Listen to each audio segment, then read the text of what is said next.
Logan was a little boy who was seriously let down by those adults he was living with and who had his childhood completely cut short in the cruelest and most savage possible way.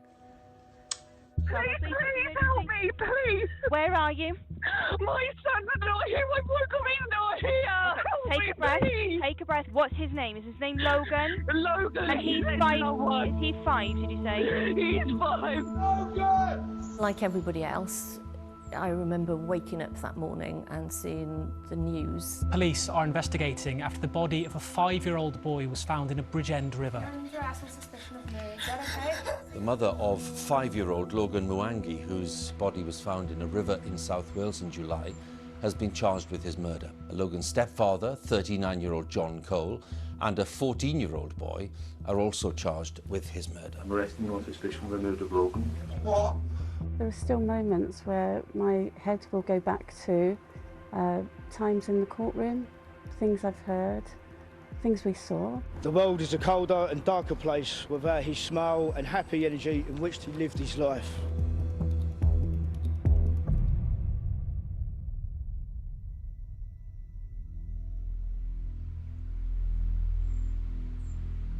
July 2021. Like many communities, people in Sarn in Bridgend, South Wales are trying to get back to normal as the pandemic eases. But 5-year-old Logan Mwangi has been indoors for 10 days with COVID. After his final evening in isolation, Logan's mother, Angharad Williamson, calls the police. Please help me, please! Where are you? My son's not here, my boyfriend's not here!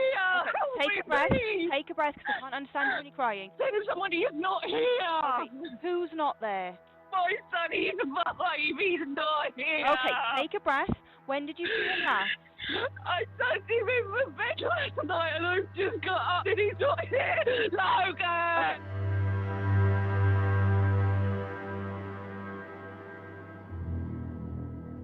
But this 999 call isn't what it seems. Take a breath. He's 5 and he's gone. Can you see any Logan! Logan! I need you to speak to me, not just shout. I know it's really full on and it's really scary. I need you to tell me what he looks like, please. He's a little mixed race boy. He's just got his spidey pajamas on.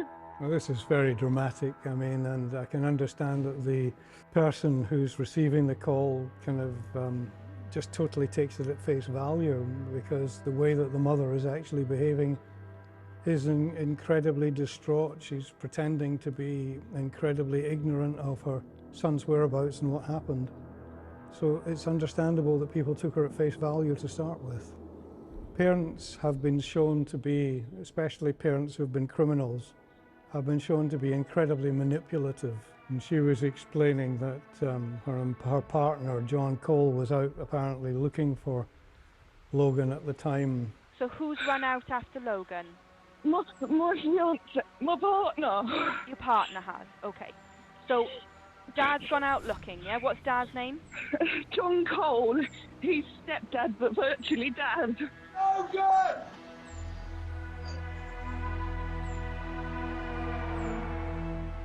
Walking on the path along the river opposite their house, Angharad's partner John Cole and Craig Mulligan, who was 13 at the time, shout out Logan's name.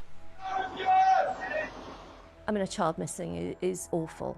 It really is. And all sorts of things go through your head, whether or not the child has been abducted or whether they've just wandered away, because, you know, children will go for a walk. But when things started to come out, and it was so much worse than I think anybody expected, and suddenly there was this just sense of real disbelief and, yeah, shock. Well, this is the body cam from the police as they were searching the area, and I do believe it's in the moments before they actually found the body and show where it was.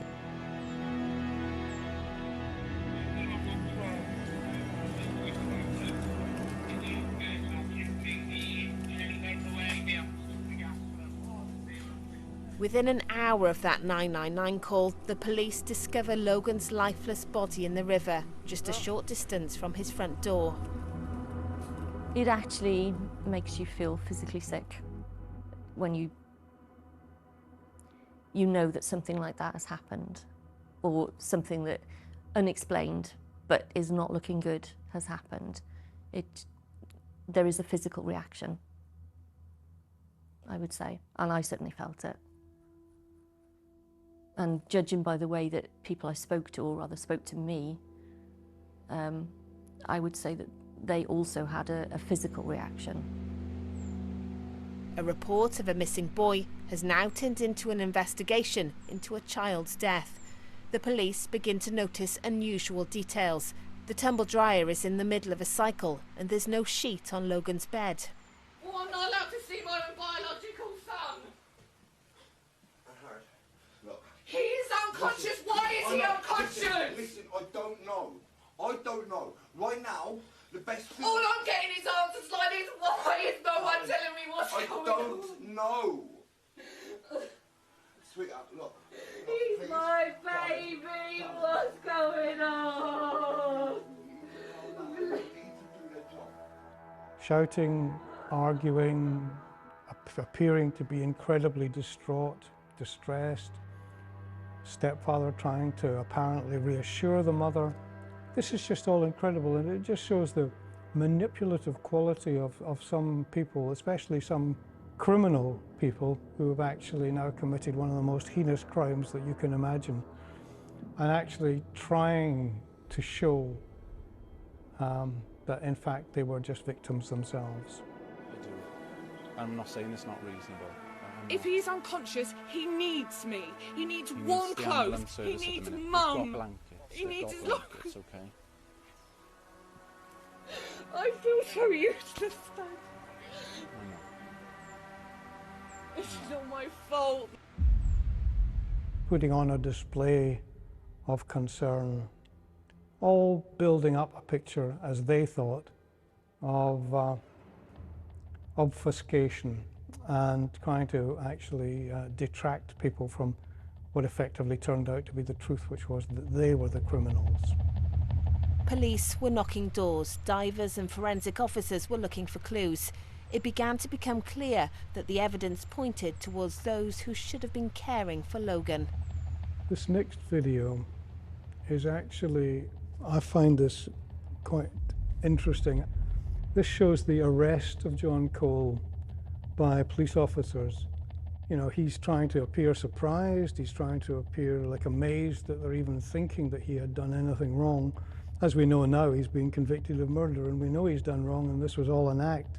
And again, he's giving a perfect example of somebody pretending to be distraught.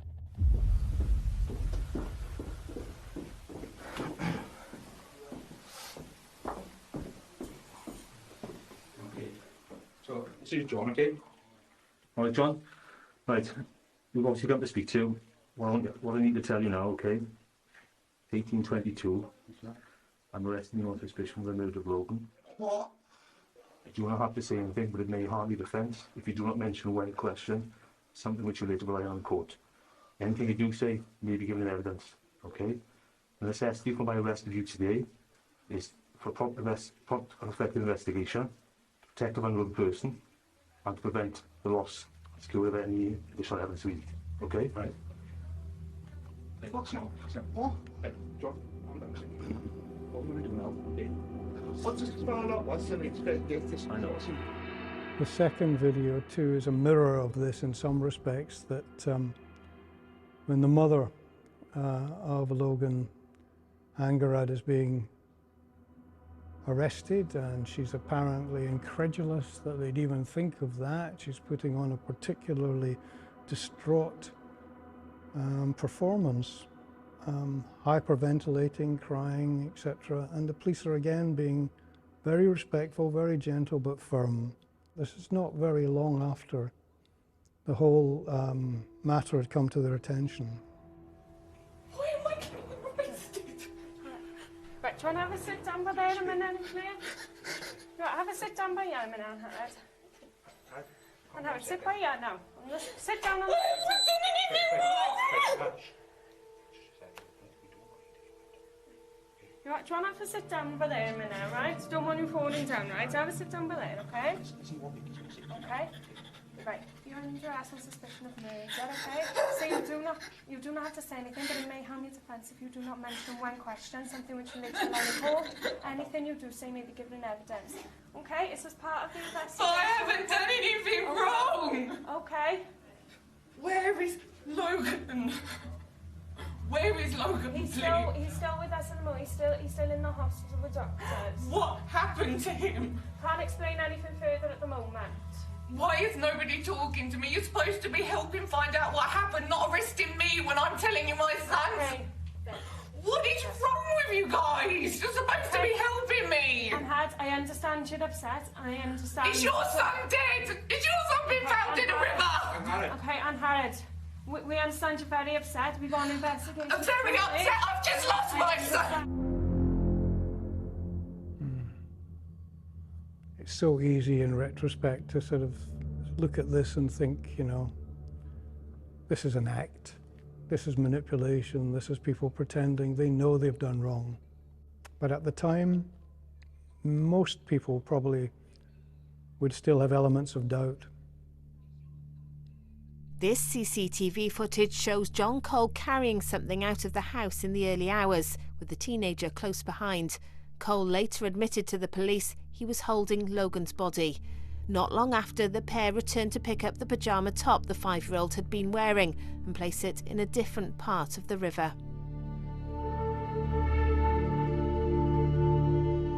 Struggling to comprehend how a young life could end here, the friends and neighbours of Logan Mwangi brought teddies and tributes. The 5-year-old was a happy, friendly little boy. Neighbours say he was always smiling.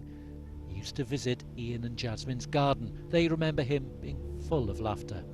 Always a smile on his face, laughing, giggling, every time he walked past. Just can't believe it. On his body, just shocked, the community shocked. Everybody's shocked by the sadness of the loss of Logan. It just makes you want to hold your children so tight and not let them go. Lad, you know. It does draw in the whole community, and people who didn't know him are affected because it's on the doorstep, because this has happened in a place where we live. And so it does touch everybody's life in that sense, that this dreadful thing has happened. The memorial service was held because there was this sense of we need to do something. There's that sense of marking Logan's life and acknowledging each other's grief and shock, and just being able to do something to say, you know, this matters. I think, like many of these other high-profile situations where you have either, you know, a death in school, a school shooting, or a tragedy of your children dying, or other cases like Logan's, who've got a community at school that they were part of and now have to sort of try and live with that situation. A lot of counselling has had to go in to these places. The events of that weekend were shocking, but the grim reality of what happened to Logan was about to become clear.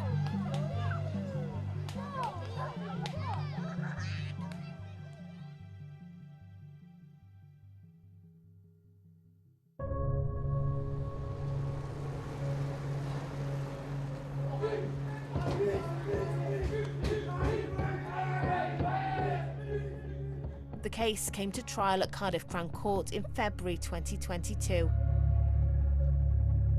Experts described 56 external injuries on Logan's body and internal injuries more likely to be seen in a high-speed car crash. The impact of the case has gone much further than just Logan's family and the community of Sarn. For 2 months, Jocelyn Sellen's life came to a standstill. Along with 11 others, she had to listen to weeks of evidence as a member of the jury in the case. Though it's rare in the UK for jurors to speak to the media because of strict legal constraints, she wants to highlight the emotional impact of a case like this. I'd be sat in my car thinking, I don't want to go in. With every fibre of my being, I don't want to go in. But I knew I had to, and I had a duty to do that. The day of the medical evidence was very, very difficult. In many respects, because it was so medically detailed, at times you could disassociate that this was a child that they were talking about. Actually, the hardest day was the following day with the clinical evidence from the paediatrician, when she was describing how Logan would have been in life and how his final hours would have been. And that was incredibly difficult.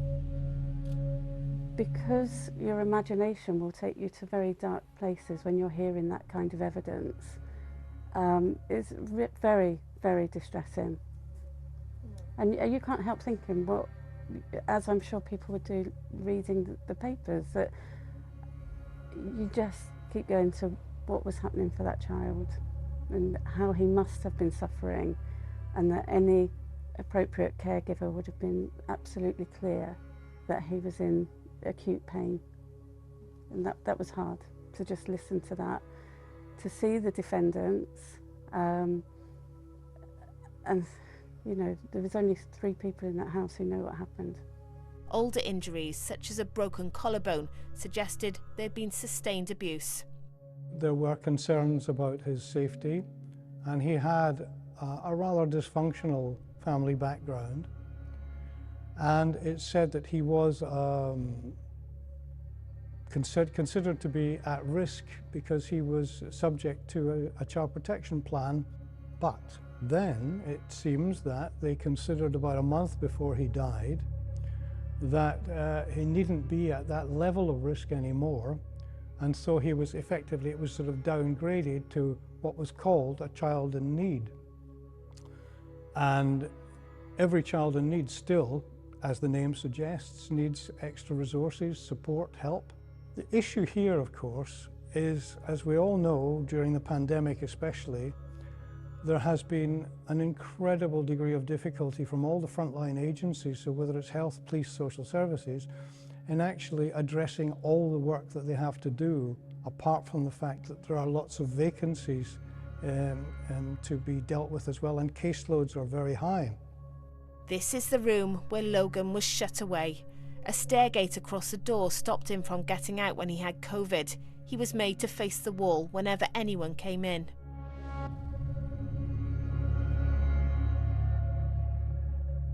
The jury heard how Logan was punished. The family would eat takeaways in front of him as he ate cereal. John Cole forced him to do press-ups when he misbehaved. His stammer got progressively worse.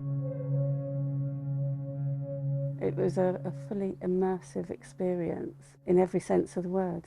So nightmares, intrusive thoughts. There are still moments where my head will go back to times in the courtroom, things I've heard, things we saw. We've seen body cam footage that hasn't been released to the public that will stay with me forever. There's no question that he was in danger. There's no question that he had a terrible death. But listening to other people, the community, they described Logan as a bright and energetic boy. His neighbours were saying that. So these would have been the sources that people considering risk would have tapped into to try and see whether there was any degree of continuing risk or whatever. And I rather suspect we'll have to wait for the serious case review that's now been commissioned, but we'll have to wait and see exactly what was taken into account to firstly take his name away for being considered to be at risk, of which I think at any one point in the UK there are 51,000 children every day who are considered to be at risk from the people looking after them, and then becoming a child in need. But there are 350,000 plus children who are considered to be children in need in the UK and who have been allocated professionals to take care of them and to try and improve the quality of their lives. So The volume of children in need, apart from the volume of children considered to be at risk, is huge. And when you then superimpose on top of that lack of staff, lack of resources, COVID, it may well be understandable where things might have been missed if they were missed. But like I said, there were lots of people actually saying he was a bright, happy child. So it's a difficult one. Angharad Williamson told the jury she was asleep on the night of the murder, but this CCTV footage proved otherwise. The lights go on and off shortly after Cole and the teenager left the house with Logan's body. Mobile phone data also showed she was looking at videos on YouTube.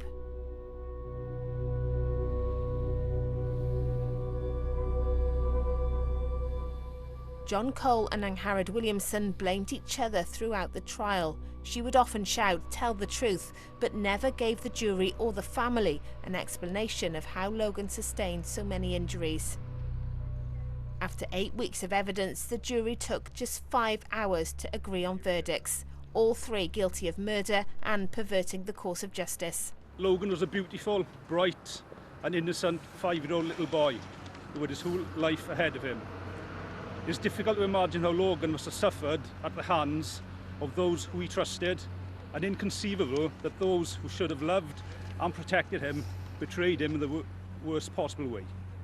Attempts to cover up the crime in the hours following Logan's death and the subsequent web of lies and deceit that were to follow are an indication of the callousness and lack of remorse shown by those convicted today. The impact of Logan's tragic death on so many people cannot be measured. Nothing can bring Logan back, but I hope today's outcome will bring some comfort to those who loved him. Logan was the most beautiful boy whose life had been tragically cut short. The world is a colder and darker place without his smile and happy energy in which he lived his life. The hole that has been left in the hearts of all who knew and loved him will never be filled. No amount of time can heal the wounds that have been inflicted. The wonderful memories I have of my son will never be tarnished. They will forever be in my heart and soul. I loved him so much, and somehow I have to live my life knowing that I will never get to see him grow up to the wonderful man I knew that he could be. I would like to thank the South Wales Police and the prosecution team who have worked tirelessly to bring those responsible for my son's murder to court. From all of us, thank you for doing an amazing job and getting justice for my son. Thank you. More details emerged about Cole's past, as well as a number of previous convictions. In his 20s, he was associated with the National Front.